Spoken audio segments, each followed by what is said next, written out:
कि जैसे उड़ीसा के कोणार्क मंदिर में आज तक के कोई विवाद उत्पन्न नहीं हुआ है। उसका कारण है कि वहाँ जो भी प्रसाद बनता है वो प्रसाद ब्राह्मण के हाथों से बनता है। वहाँ प्रसाद ब्राह्मण ही बनाते हैं और जो है पूरे के पूरे निर्माण प्रसाद का जो है ब्राह्मण के हाथों ही करवाए। देश में लाखों मंदिर है, क्या सभी मंदिर में प्रसाद ब्राह्मण के हाथों से ही निर्माण करना चाहिए? बिल्कुल होना चाहिए।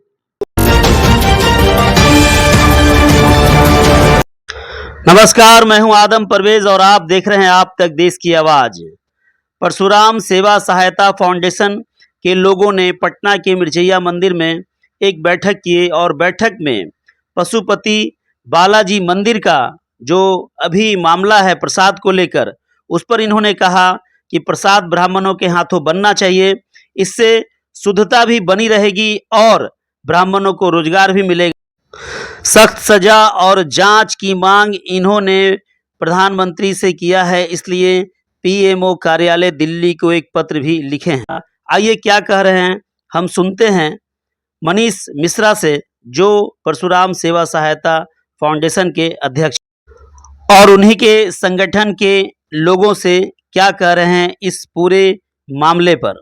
जैसे कि 15 तारीख को हम लोग वामन देवता का जन्मोत्सव मनाए थे, जो बिहार में पहली बार मनाया गया है। और उस कार्यक्रम के सफलता के मद्देनज़र देखते हुए हम लोगों से कोई कमी अगर रह गई हो तो उस कमी को दूर करने के लिए अपने समाज और संगठन के लोगों को बुलाया गया है और बुला के उन लोगों से सभी का राय विचार लिया गया कि अगर कोई कमी रह गया है उस कमी को हम लोग अगले बार में उससे और बेहतर कार्यक्रम करें और उस कमी को दूर करें। समाज और संगठन के सभी लोग को धन्यवाद। और अगर उनको कहीं इस मुद्दे पे संदेह हुआ है तो उस मुद्दा को उजागर किए हैं, उस मुद्दा को उजागर करने के लिए धन्यवाद मैं उनको देता हूं। दूसरा चीज़ ये है कि हम लोग पीएमओ कार्यालय में एक पत्र हम लोग आवेदन दिए हैं, लिखित आवेदन हम लोग दिए हैं अपने संगठन की ओर से कि उसमें उचित कार्रवाई होनी चाहिए, क्योंकि ये मामला धर्म से संबंधित है। और वहाँ कौन कौन समुदाय के लोग, उस कमेटी में कौन समुदाय के लोग हैं चला रहे, इसलिए हम लोग पीएमओ कार्यालय को एक दिए हैं आवेदन, जिसमें जाँच का मांग किए हैं हम लोग। समुदाय तो सिर्फ हिंदू ही होंगे ना, दूसरे समुदाय के तो लोग होंगे नहीं। अब ये तो कमेटी में कौन लोग हैं ये कहना। इसका मुख्य उद्देश्य है कि ज़मीनी स्तर से जो आज ब्राह्मणों में कमी देखने को मिल रही है, ब्राह्मण का उत्थान के जगह पर पतन हो रहा है, उसको कैसे हम पुनर्जीवित करें। इसके लिए ये संगठन को मजबूत करने के लिए गांव में प्रत्येक डोर टू डोर जो ब्राह्मण का घर है उससे मिल करके वहाँ बैठक करके उनके स्थिति को देख करके कैसे उनका विकास हो, उसके लिए हम लोग कार्य कर रहे हैं।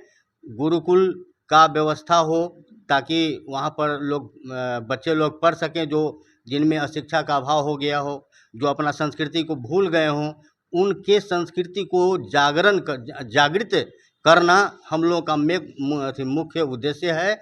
और हर स्तर पर जहाँ जहाँ जो ब्राह्मण लोग अभी काम कर रहे हैं वो एक दूसरे को मदद करें। यदि संगठन में हैं और संगठन को मजबूत बनाना यदि चाहेंगे तो जिस विभाग में जो हैं वो अपने अपने स्तर से जिस ब्राह्मण को यदि वो मदद करेंगे तो एक न एक दिन हमारा ब्राह्मण समाज आगे की ओर बढ़ेगा, जो पतन की ओर चला गया है। सरकार पे भरोसा नहीं है, जो स्वयं चाहते हैं उसको मजबूत करना। सरकार पर भरोसा क्या है?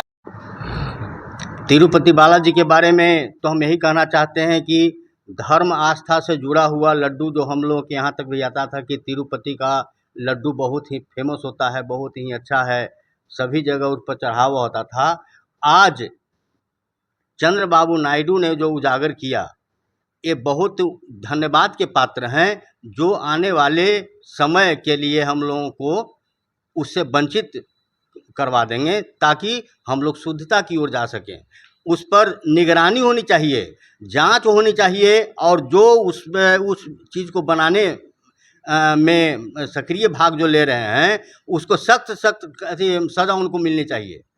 क्योंकि अपने संगठन परशुराम सेवा सहायता फाउंडेशन की ओर से एक और हम लोग सरकार से मांग करते हैं कि जैसे उड़ीसा के कोणार्क मंदिर में आज तक के कोई विवाद उत्पन्न नहीं हुआ है। उसका कारण है कि वहाँ जो भी प्रसाद बनता है वो प्रसाद ब्राह्मण के हाथों से बनता है, वहाँ प्रसाद ब्राह्मण ही बनाते हैं। तो हम लोग भी मांग करेंगे कि जो आज जो तिरुपति का मामला उठा है तो तो वहाँ भी जो है प्रसाद ब्राह्मण के हाथों ही बना, उससे कोई दिक्कत नहीं है, लेकिन वहाँ भी प्रसाद का जो है पुनर्निर्माण हो ब्राह्मण के हाथों ही हो, क्योंकि उसमें शुद्धता जो है लगातार रहेगी। किसी कंपनी और किसी एजेंसी और ट्रस्ट जो है किसी को ना दे, उसमें अपना निगरानी